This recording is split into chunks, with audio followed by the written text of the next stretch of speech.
welcomes Jeremy DeChance.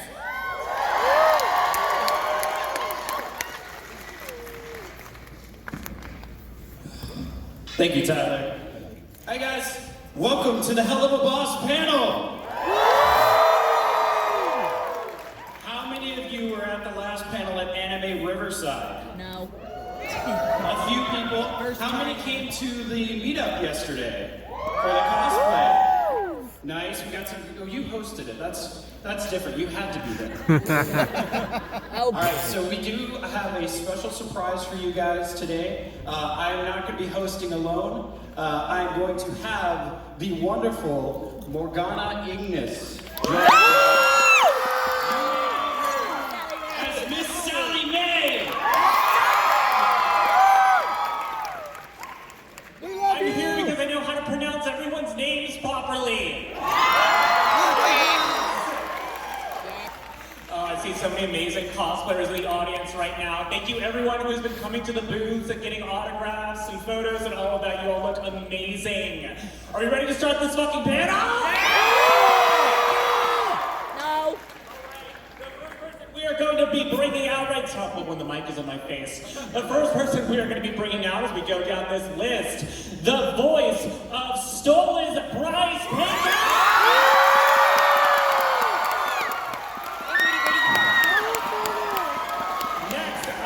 We have the voice of my sister Millie, Vivian Nixon! Or not. Uh-oh. Not that, the other one, the other Vivian. Vivian Nixon, let's go!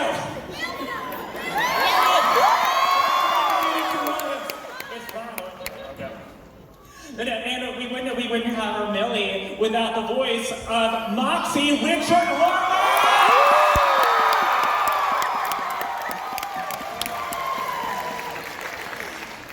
And next up, we have the voice of Hell's pop star. We have Christina Diaz Veronica!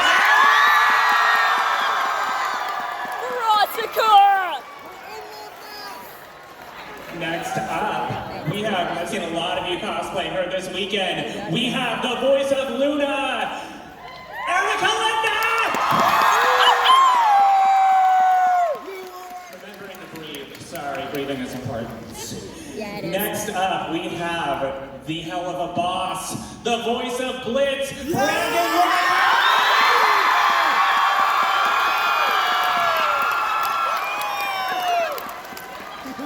And one more person we actually have as a special guest, not announced yet. Who's seen the most recent Mammon episode? Who here saw Glitz and Glam, Fizzaroli's nemesis that episode? We're bringing out Faye Mata as the voice of Glitz and Glam!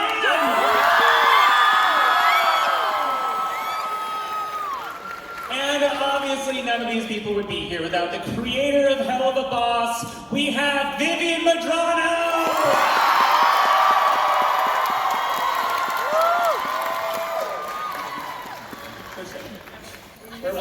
We're gonna sit you right there. Yeah. We are. I'm gonna try to back up you right now. All right, guys, let's hear it up for our amazing guest. Are you cheering out? Yes. I wish I was there. I run the show now. All right, guys, so the way this is going to work, we're going to go back and forth. We're going to ask the cast different questions. Just to give you a little feedback here, I'm not part of the show, but I am a huge fan. I have seen every episode multiple times, thanks to my wonderful girlfriend who makes me watch them multiple times. She got me this Luna shirt, I have to say that. We are going to go through those questions and I will be representing you as a fan. We will try to do some audience questions at the end, but there's a chance that we go over, so if we do, don't hold it against us. Please come by these booths, say hi to these people, ask your questions, your comments, your concerns, your compliments. Without further ado, let's get started with the first question. All right, so we've just finished an amazing musical episode. This entire season has been filled with so many incredible songs. So the first question is actually for several people on the panel right now who have had songs this season. We have had some great songs from Bryce, Richard singing, Vivian singing, and so for everyone who's been involved in the music aspects of it, I'd love to hear about your experience in working with our head of music, Sam Haft, and several of our other songwriters on your experience doing the music this season. And I have a bonus to that. When is Blitz getting a song? When's the Blitz?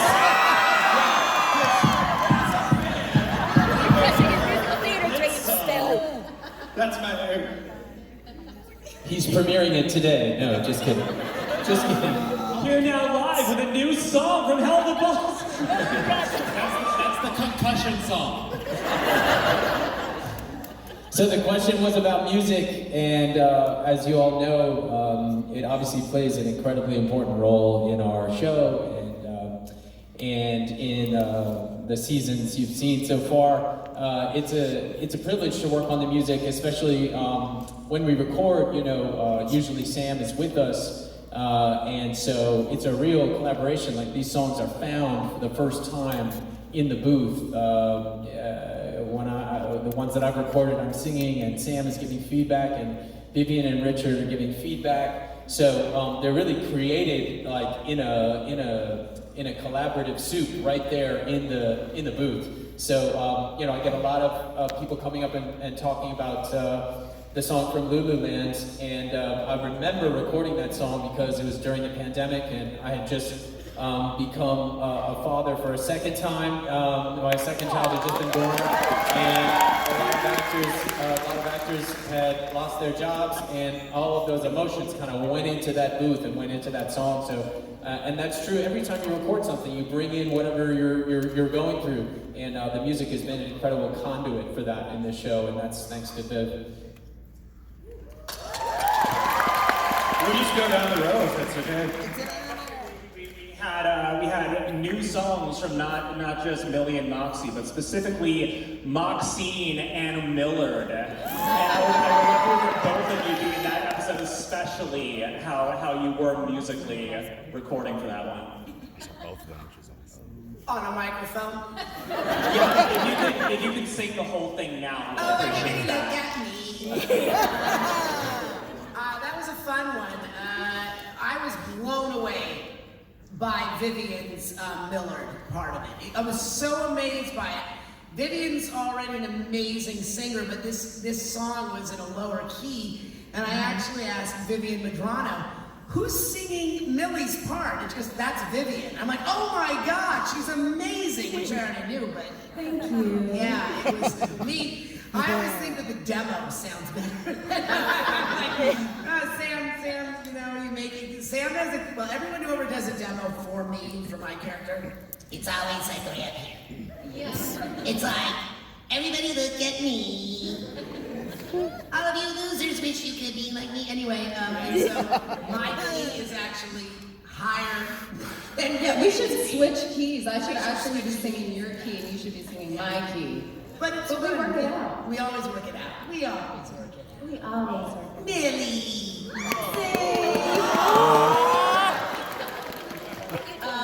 Yes, it was an absolute joy recording that episode, and Millard was so much fun because I got to dig into this dude character that I never played, and it was so fun singing like that, and it was awesome. So thank you, Sam Haft, thank you, Viv Medrano, for giving me the opportunity to just be a guy and play somebody who, you know, I normally wouldn't get to play because my roots of film, television, and theater, I'm always typecast. And so, right, the sky's the limit in this industry, and I love that.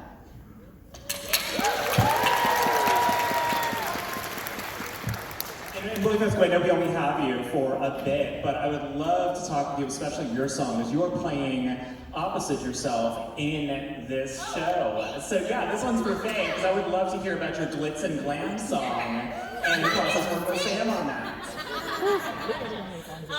I voiced both Glitz and Glam, and it was amazing to be a part of this show. I mean, I've always admired the voiced Katie Killjoy in Husband Hotel pilot. Thank you. And I wasn't sure if I would get another opportunity like this again, so I was just really happy.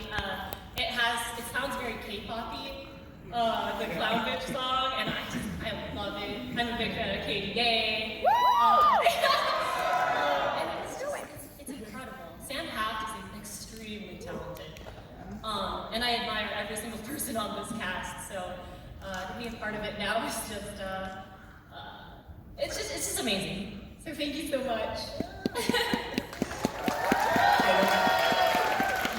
We've already gotten some bangers from Verosika so far in the show, but can we mention right now we have more Verosika coming up is it this season? Is it next? What are we looking at? Yes. Very soon. There will be more Verosika in this season and more Verosika songs as well. And how has it been for you? Because I know you've done a lot of music before joining up with the show. But what was it like writing with Sam and working on a song that's on a lot of very weird people's special Spotify playlists like Town? Listen, it really expanded my resume because now when you search Google, it's not just Christina V. Ladybug, it's Christina V. Vacate to Bonetown. Oh God! So I really appreciate expanding my audience.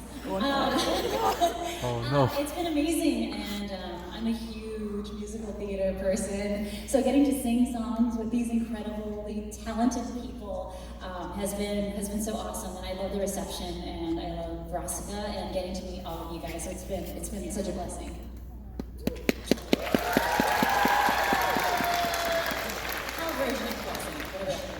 Yeah, it's been a hex. Is that what it is? It's been a hex. Such a curse. It's been a curse of an experience. We've seen so many different character evolutions over the course of this season, and also with our us finally revealing episode 8 of season 1, which is a huge Luna episode. Yes. And for Erica, yeah, that's you. I'm talking. I know you. It's for you. It's for you. This is actually for you. She was distracting me with her mom. It's okay. This is just us talking now. Christina's not even here right now, so this is just us. Don't even talk. Don't even mention. So I would love to ask you about the evolution of Luna this season, including us meeting B at the end of season 1. And how you felt evolving with the character, and also how much you knew before recording these episodes once you joined onto the show versus where you are now as her. Yeah, I mean, when I did the 5-minute, the pilot, she felt. I didn't get to.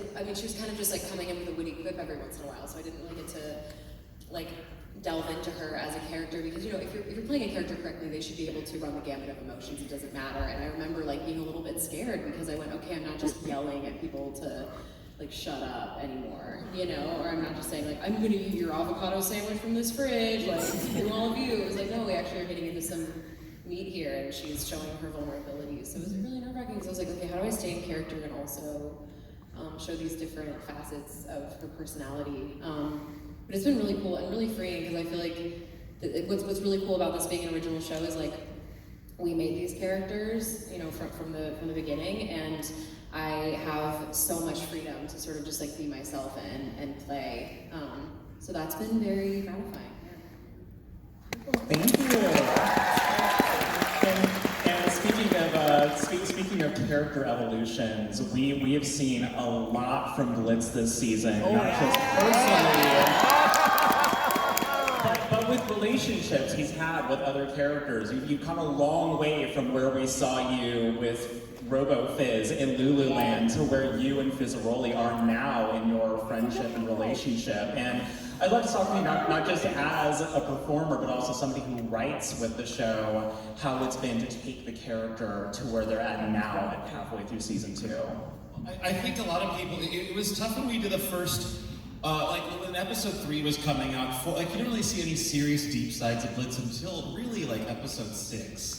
And so we had already recorded the back half of season 1, and I knew Blitz was this like well-defined, three-dimensional character, but yet everyone's like, he's silly, because episode 3 or 4 is only out, and we only think I'm like, oh god, you don't know how deep this character is. But I think that a lot of people didn't expect for him to be so three-dimensional, because there's a stigma that like, if a character's funny, then they immediately don't have the capability to have their heart broken, to go through a relatable problem, to be dealing with traumas that other people go through. People think that comedy characters are just there to be laughed at. People can be two things at once. And I think that Blitz is funny, and he has his moments where that aren't his best, but he also has very real feelings that I think people can relate to.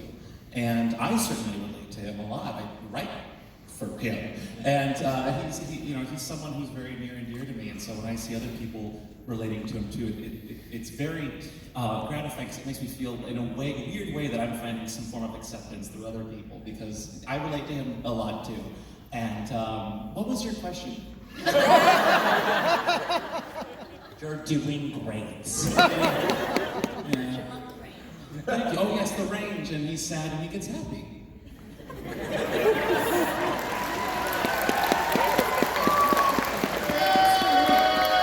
And hopefully you and Erica can do a father-daughter song soon.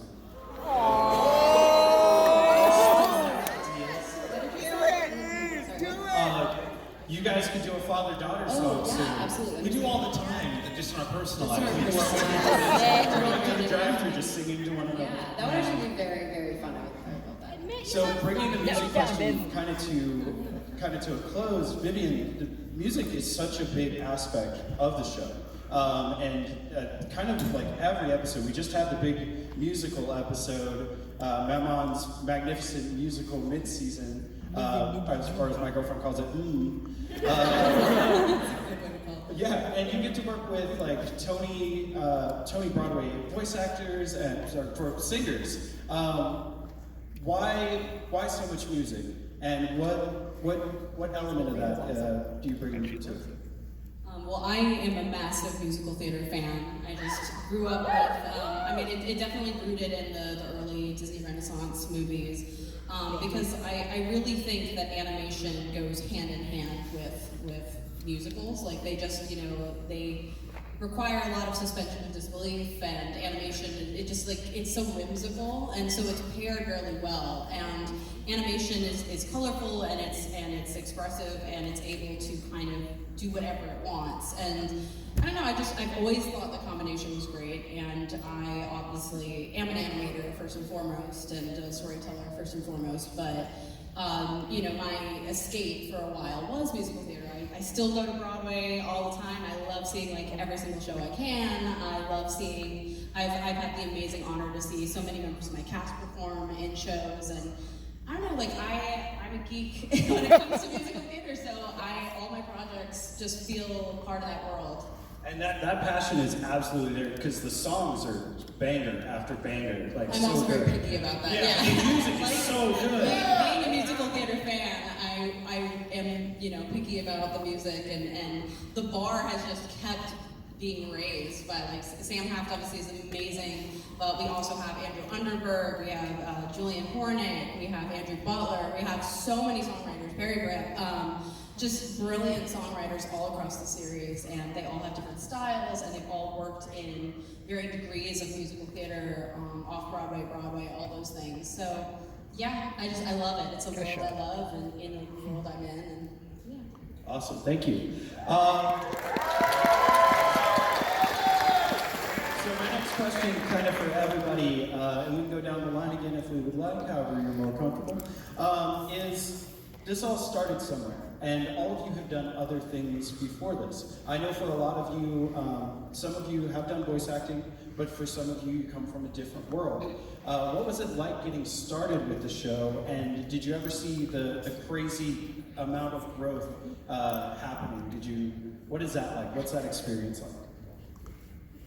I would say that I thought it was a furry fighting game when I auditioned. I've said that on the record many times. I had no idea what this was. And I remember I was hungover when we recorded that pilot. Actually hungover. I know. Method I was over actor. 21, come on man. No, I remember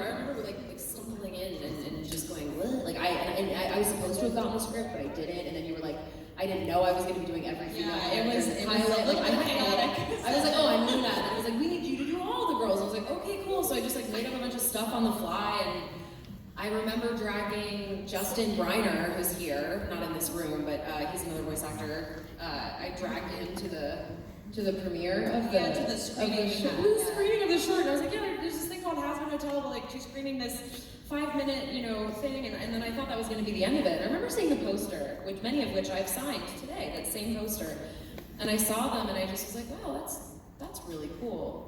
And then I went, oh well, it's probably not going to, go anywhere, whatever. And then it ended up being this crazy thing. You really end up falling just ass backwards into like the coolest stuff sometimes. You just have no idea. But yeah, I'm happy, very happy that I auditioned, and I'm very happy I got to hang on to Luna. Yeah, I love Luna. She's great. And now you're on a t-shirt. So. And now I'm on your t-shirt. Yeah. Bryce, what about you? Yeah, so Erica's response made me think, sometimes the best place to create from is a place without expectation. And that's definitely true for my involvement in this. Viv wrote to me during the pandemic when, again, there was not much going on. And I said, yeah, I would love to work on something, anything. And I think if I had known what this was, I don't know that it would have been as easy to just create something out of the blue. And it's just a constant thing we have to remind ourselves as creative people that sometimes the expectation really gets in the way of the creative process, because you're thinking so much ahead of yourself as opposed to just going, well, what do I think is going to make me laugh today? Or what's my instincts telling me that this character is? And so I think a lot of the early stuff, I think we recorded a lot of season 1 in 1 or 2 goes, for me anyway, and a lot of it was just instinctual.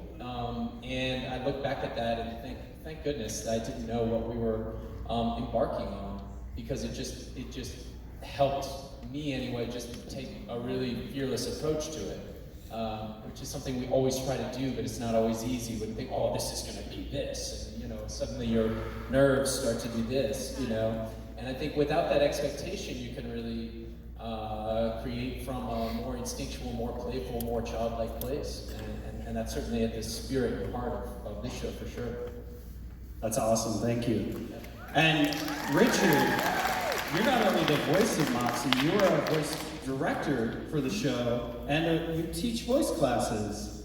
Every time I sell a voice class for Richard, I get a role. I don't know who any of these people are. I thought this was a Power Rangers panel. Yeah! Yay! No, I'll tell you, I believed in the show from the beginning, because when I met Vivian, my lifelong dream was to be a Broadway actor. That was always my dream. I started in musical theater. The first union I was ever in was Equity, and I remember I was 13 and I was listed as singer-dancer, and I could not have been more proud of anything that I had done since. And thank you.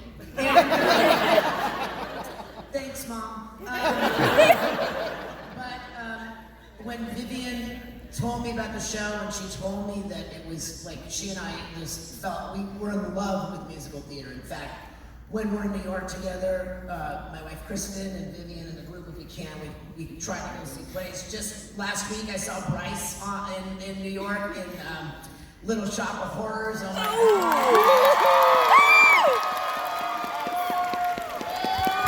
So I believed in Vivian's vision, and that was really important to me because I was at a point in my career where I was like, YouTube show, I don't know, I'm 100 years old, I don't know, I'm not really. My fiance's older than Yesterday you. someone said to me, "You're not that old, Richard." I'm like, oh, thanks. But when it came to voice directing, I didn't really know what to expect, and I said to Vivian, I asked her, can I voice direct the show? And Vivian said, yes, I would love it. And Vivian had taken my class. Erica's taken my class. Christina took my class. I did Christina's demo for her voicing the demo. Yeah. Please sign up for the class, use code Jerry. Yeah. And so, to answer your question, to quote Brandon, what was the question? I think you answered it pretty Yeah, thoroughly, but I love Helluvaboss, and you're gonna love Has-Been too. I'll tell you that. And Vivian, you got started with, you were coming in for a different role, but then you ended up with this, and you come from acting and TV and theater as well. What's the experience been like? It's been incredible to be a part of this show. First of all, my dance background is, I come from a dance background. I actually danced with Ailey too when I was in college, and then fell into musical theater and film and television and other things, and then said I need to retire, I'm done. And a few years later, I ran into Cree Summer. She brought her kids to my dance academy, and I said, you know, I really miss performing, but I don't want to be in front of the camera. How did you get into this voiceover stuff? And she said, you know, go take a class. So I took a class with Charlie Adler, and I put a demo together with my husband in our makeshift recording booth, and pitched my demo to the agent I wanted to be with, and they signed me, and I started auditioning, and I got to audition for this show. So I originally went in for Keene. Aw. It was during COVID, and I was pregnant, and this came in, I was like, yeah, let's put on some heels and squeeze my knees together, and came up with some southern accent, and they were like, yeah, come in, we're booking you for Keene. So I recorded Keene, and the next day I got a call from production saying that they wanted me to voice Millie. And I was like, who's Millie? And I looked, because I only got a few pages when I recorded Keene. And I learned that I was opposite Richard Horvitz, and I lost my shit. Because I came home after recording with you guys, and I was like, this guy, Richard, he's amazing. Oh my God, honey, like I want to work with him every day. And then now I get to voice opposite him. So it's been an incredible honor of a lifetime to be a part of this cast, a part of this show, and a part of this phenomenon that I had no idea existed until I went to my first con, and I was like, what the f is this? You guys are amazing. So thank you for inducting me into this universe. It's been amazing. Really fast, she has to run back to her booth, but say bye to Faye. She will not be gone long. For everyone who was wondering, Blitzen Glam did not get crushed to death at the end of the episode, so Okay, she's good. still in the running. Where is her booth? And now we move on to Christina here. Where's her booth? Where's her Kind of booth? your experience, kind of for you, you've done voice acting for a while, and you have a bunch of different characters. This character is a little different than your other characters, I'd say. Oh. A little different. But I did play Darkness in Konosuba, so it's not that different. Fair. I was really lucky. I was offered the role of Rosika, and I love that. What's happening? Oh, you. We need a buffer. Somebody sit here, please. I can't work. This is like a strobe light This hit is me. too much. Yeah, take the good stuff. I work on, I'm not going to say Zootopia, because that's not what it's called. Zootopia. I keep calling it Zootopia. They're like, what? I'm like, oh, I didn't do that. And yeah, I was offered Veronica, and it was during COVID, and everything was a blur at that time, honestly. It was so stressful at first to be in a pandemic. I'm sure you guys can relate. Yeah, and I'm happy to be alive. And wait, no, I'm happy to be here. I'm great. Hashtag, I'm gonna stop talking now. Thank you for that. Brendan, you also come from kind of a different world, and correct me if I'm wrong, this is your first voiceover. It is. Yes, I was doing YouTube, and I am. You might have heard of it. It's a website. And I was doing, and Viv, very professionally, by the way, went through all the right channels, went through my manager. My manager told me, hey, this kid wants to do the animated thing with you, and I just said, sure. And then he wanted me to write for the damn thing. And Viv sat across from me at a table. We met at a Starbucks, and there was what was it, 2 or 3 shows? It was a few. And you had the poster, like the characters lined up for these three. And she was like, which show do you like the most? And then I see these characters. There was Blitz, Moxie, Millie, and Stolas. And I'm just like, wow, it's like you got the 3 kids and then the villain.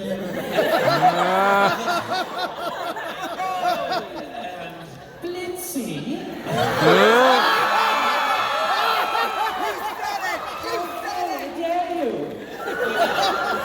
Making my heart flutter the way it is a villainous act.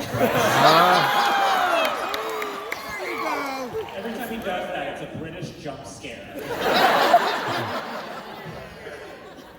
What was I doing before YouTube? I was turning tricks. I was doing, I don't know. I went to high school, and then before that I ate too many carrots as a toddler, and my pigment turned orange. And then before that, I was in my dad's nuts. So you were at a Starbucks and you were basically a pitch meeting. These are 3 different shows. Here are the posters. Which one do you like? Am I misquoting that? No, that was exactly how it went. And I remember being really surprised because, yeah, like I was super not confident in my writing ability at the time. And so I was like, here's this hilarious YouTuber. I was a big fan. I wanted you to voice and I wanted you to write. And you were like, yeah, so I'm free on Sundays and like whatever. And I'm used to, I've had a lot of generals in my career, like general meetings with companies and with actors and with lots of things. And that was the first time, because I'm used to like having those meetings and then maybe I'll hear back like a month later or like something like that, you know, like I'll reach out and wait. And you were just like, yeah, no, like I'm free on Sundays and like, you know, this and that. And I was like, you know, like right now, like you can start. After church, obviously. I made you come to my apartment at one time. It's gonna have to be here. So I was like, yeah. And so and so we just started right away, and that was during Has-Been's pilot was still being made. So we were still working on that, and then we started writing Helluvaboss pilot, and that was why it was so soon after Has-Been's release. Like it was actually not that far afterwards, and it was amazing. Like I was so honored, and I was also honored because you kind of like in a way helped me, like kind of forced me to write too, because you were really busy and you know, so we'd write together, and then I was the one kind of like physically screenplaying it. And I was a school assignment. Like, we gotta finish this episode, babe. It's due my friend. Exactly. And I like truly owe you the world because I have fallen in love with writing and screenplay writing. I owe you. It's exactly the opposite. My life is all of our lives are changed because you made something that you thought was good. You weren't trying to pander to whatever you thought the internet was wanting. Never once have I seen Viv go like, well, what is people? No, it's all these characters are so true to her, and nothing is greenlit unless she fully believes in it, and that's how you get people that relate to it. Thank you. I don't know if you heard that. I did hear that. Thank you. I appreciate it, but no, I'm so honored by everything about the project. I just want to say, Stolas. You can stop me if I'm wrong about this, but what Stolas was originally supposed to be a lot darker. He was actually. You can all thank Brandon because there was a very early on meeting. Because in the beginning, the pilot is obviously most people probably noticed by now the pilot's very different from what the series kind of ended up being. And it was after the pilot when I was like, yeah, we're gonna make this. This is gonna be a show. And things were changing, and we were mapping out the whole season and everything like that.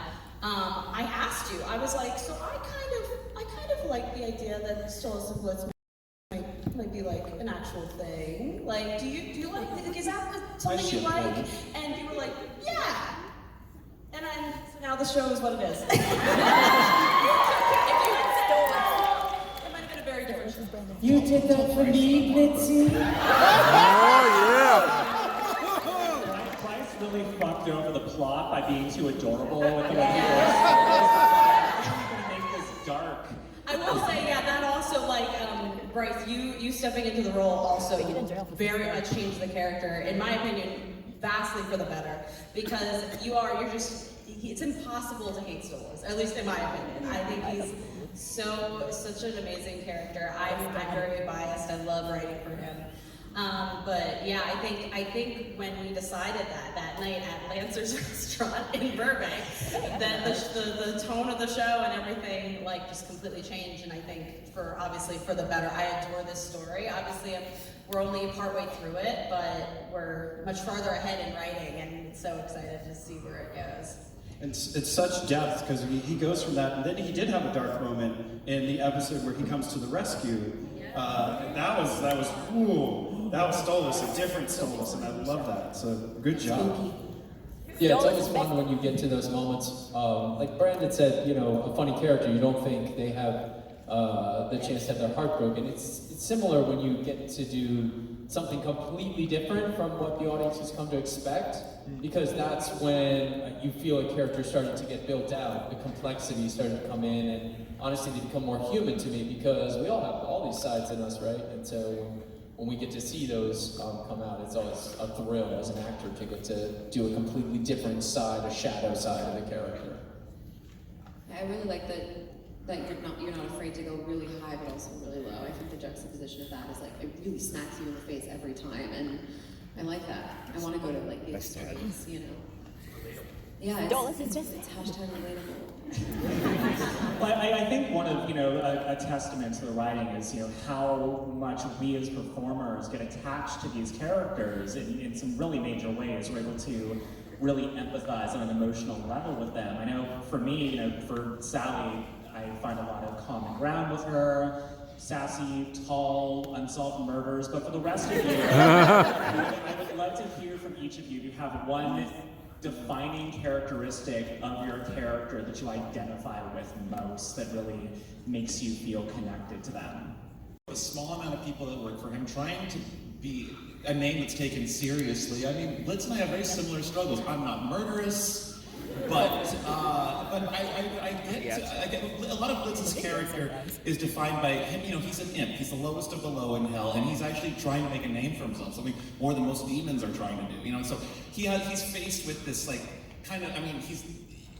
it's funny because he's a little tiny guy, but he's the tallest of the little tiny. You know what I mean? Like not physically, but also inside. And I think that that's something I relate to. Is I've always felt like it's hard to be a comedian on the internet with my brand of humor, and have producers, give you a chance to be on a show that blows up the way, a fraction of the way this one did. And so I relate to Blitz, and also I love daddies. And he doesn't, come on. That's a direct quote, you can tweet that. I don't like daddies, I love them. Anyways, so I relate to a lot of things with Blitz. Most everything, except he kills people, he's red, has horns this tall. But beyond that, and by the way, he's not eating ketchup with his cheese. I just want to, some comments said they thought it was ketchup he puts on his cheese. No, that is hot sauce. It's slander. No, that's the once, and I still eat at least once a day. Yeah, Blitz does that because that was when I came to your house, we did a live stream together, and you just went to the fridge, you got a piece of cheese out, and you started putting hot sauce on it. And I was like, and then Adam was like, yeah, that's how he eats. Didn't Blitz literally use that as like a expletive? I didn't write that in. She canonized everything. We eat the same stuff apparently. Well, it was originally, the line was originally like cheese and crackers, and you were like, okay, maybe that's a little too plain. And so we changed it. Anyway. Shitty exes.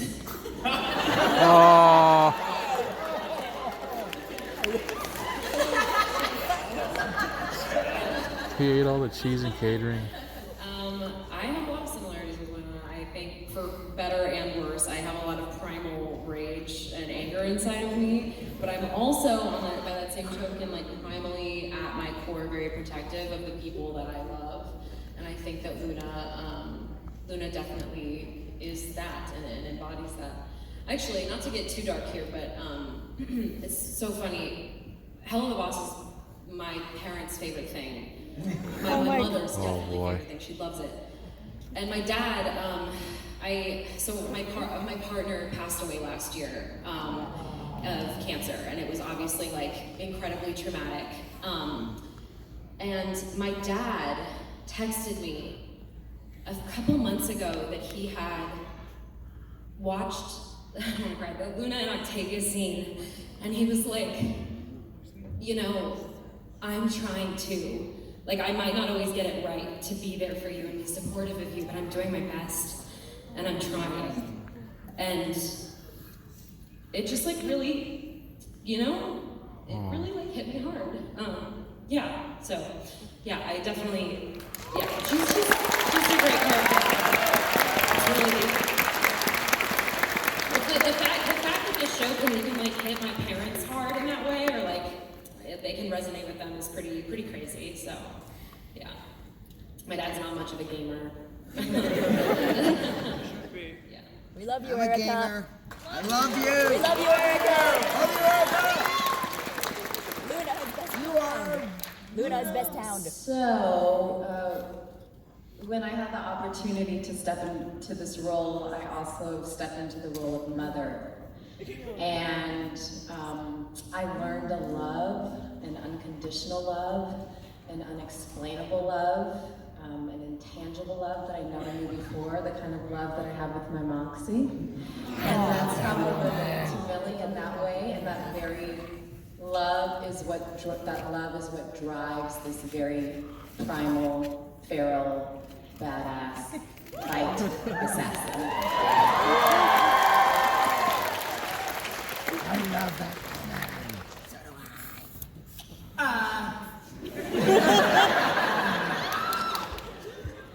So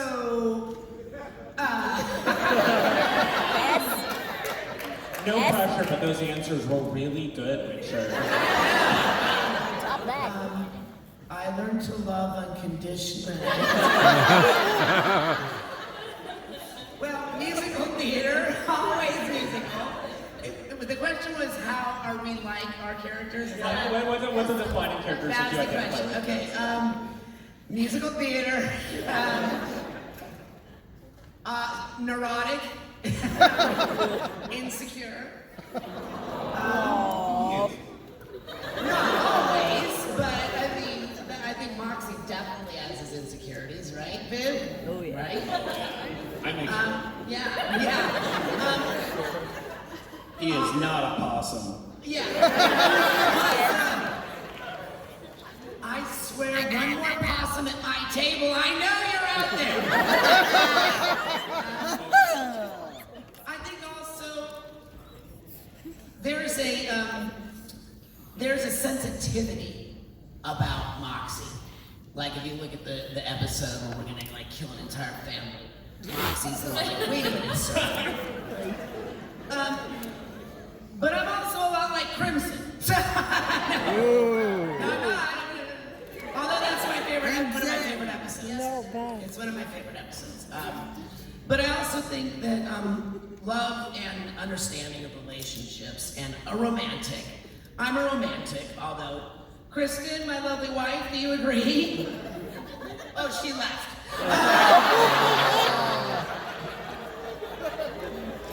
I'm romantic. I believe in romance. I believe in love. And I do believe that that is the answer to everything. Even though I'm not always as sensitive as I could be, but I think that that's the lesson of life. That love can't conquer all. The answer. Freaking Eric has got me crying right now. Yeah, I just want to thank everyone on the table for their vulnerability and their answers. It's a great question, and the answers have been amazing. I've learned something about each of you, so thank you for that. I would say for Stolas, obviously I came into the character as a theater performer missing the stage, and something about Stolas and just his histrionics and his dramatics and his performative nature, I identified with as a child who needed an outlet, and my first grade parent-teacher conference, my teacher said to my parents, "I need you to find your son an outlet for his reckless creativity. Please find him a stage other than my classroom." And so I think ever since that time, I've been finding a way to express feelings that I don't understand, or energy I don't understand, through performance. And the more I got to know Stolas, the more I felt like he has a pain in his heart that he doesn't quite understand, and that the dramatics that he sometimes portrays are maybe a way of getting beyond that pain or trying to understand it more. And then, of course, there's the connection to his daughter, and when we started the show, I had only recently become a father to my daughter, and that was a really new and raw experience of the world that I'm still in. But so I obviously connect to his fatherly conundrums, and then the singing. You know, I can't deny how much the being able to express through song is something that I've always felt as well. That when words don't really suffice, sometimes music is the answer to trying to get something across. So all of those things combined, and then every now and then a little bit of demon rage feels good to get out to. That's my answer. Thank you. Best dad. Stolas is best dad. On that same vein, you know, we've heard from everyone performing the characters, but I'd love to turn that same question over to you, Viv, and have you talk a little bit about the themes that we've experienced this season and how they've come from a personal place with you. You know, what have we explored this season, and what are you excited to get more into in the second half of season 2? Oh man, I mean, there's so many themes. A lot of the story, I mean, at this point, you know, I am also, like, in terms of storytelling, I'm a hopeless romantic. I love telling romance stories. I also love angst, so there's plenty of both of that in this show.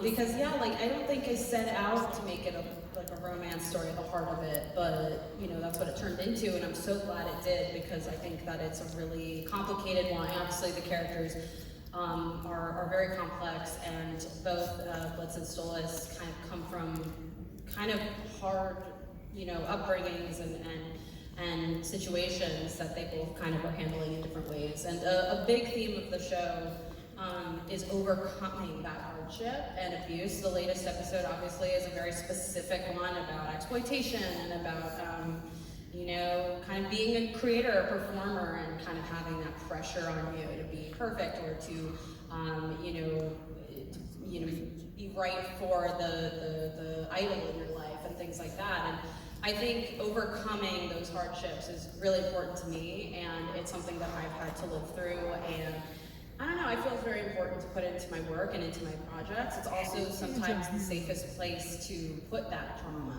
is into your work, because sometimes there's nowhere that can go other than therapy. So, you know. Expensive. Yeah, so the show is expensive therapy as well. I want to add something to that, and there's not a nicer term for this, but I think those who don't are too young to get this won't get the word. But I mean, this show is basically a cum dumpster for a lot of our traumas.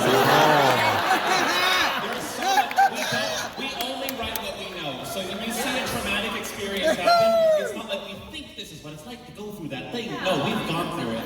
One of us has. Yeah, exactly. Beautifully said.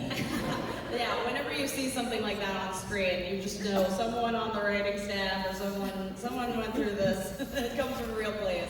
But yeah, that's always what's very important to me about the show. And in season 2, obviously, we're halfway through it, and so we have another half to go. But I think that everything's been set up for that second half, and it's going to be a very emotional second half. And very, I'm not ready. The stage producer came and pulled me on stage to tell us we're running a little low on time, so we're going to move on to what's next. He brought me back there, I knocked him out. So we probably got about 10 minutes before he gets up and yells at me again. We can do a lot in 10 minutes. So yeah, we can do a lot in 10 minutes. So moving on to what's coming next. But there was a small child who asked me to ask you a question. And I'm going to ask that question. Aren't you glad you said that now? Well, they think it's a real dumpster. Don't Google that. So, her name is Criminy, or their name is Criminy, and they wanted to ask, what was the name of the little boy in the episode who did the sign language You know, sometimes characters aren't given like official names on production, just because production is production. If it's not said, then sometimes we just don't think of it. I don't know. I don't want to come up with a bad name on the spot, but Criminy is a good name. Criminy is a cute name. What about Oliver? Like, Perfect. Leave it there. No, perfect. Leave it at that.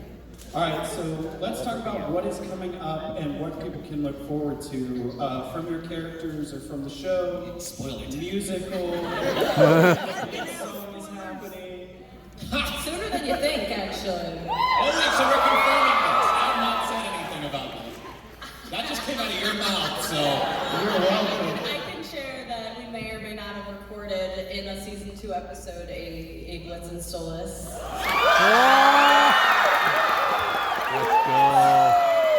Context of which you will find out eventually. My heart. It is horrifying. I'm just saying, going into a duet with that guy. And what he's capable of, I'm very honored to have been a part of that. What else can we expect from your characters? Bryce, do you want to? What can you say to under NDA?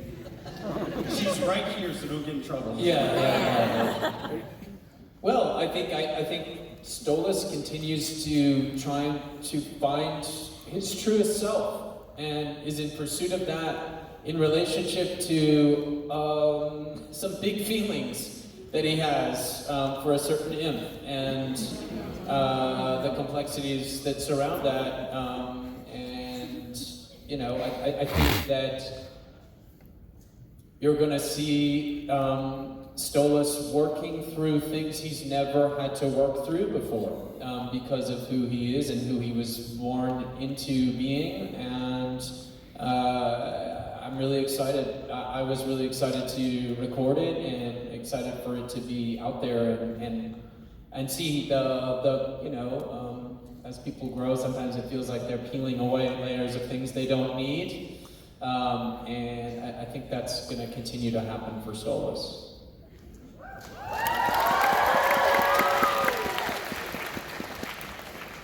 For Moxie, you can expect him to be in more episodes. Until his death. Oh my God! And I just say No.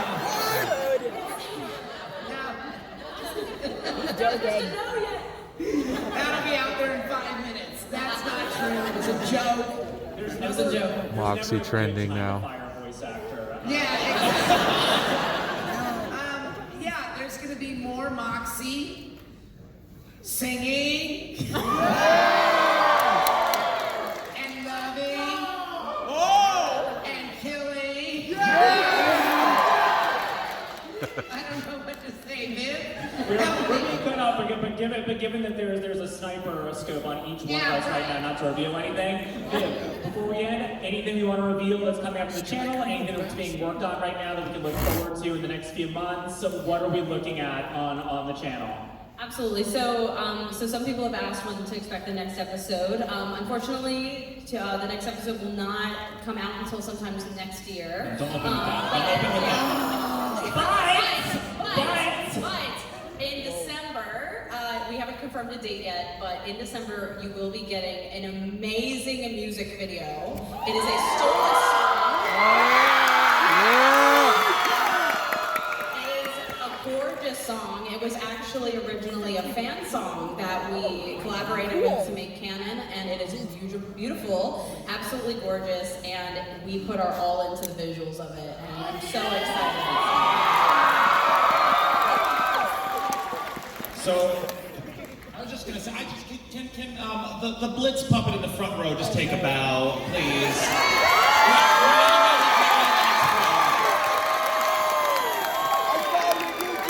That's Bunny Wolf Cosplay, who hosted the cosplay. Wolf Bunny costume. Wolf Bunny Cosplay, quite a puppet maker too. All right, guys, so that brings us to the close of the panel. I want to thank our amazing cast and my lovely co-host for helping me through this. We had such a good time. We're going to take a quick picture with everybody, and then we have to get off the stage. I will be on the next panel arguing Jujutsu Kaisen versus Naruto. So we're going to hang out for that. We're going to do some comedy. And come visit us at our booths. And also, I'm still in the show. And we'll be All right, so stand up for a picture real fast, and we'll get one with the whole.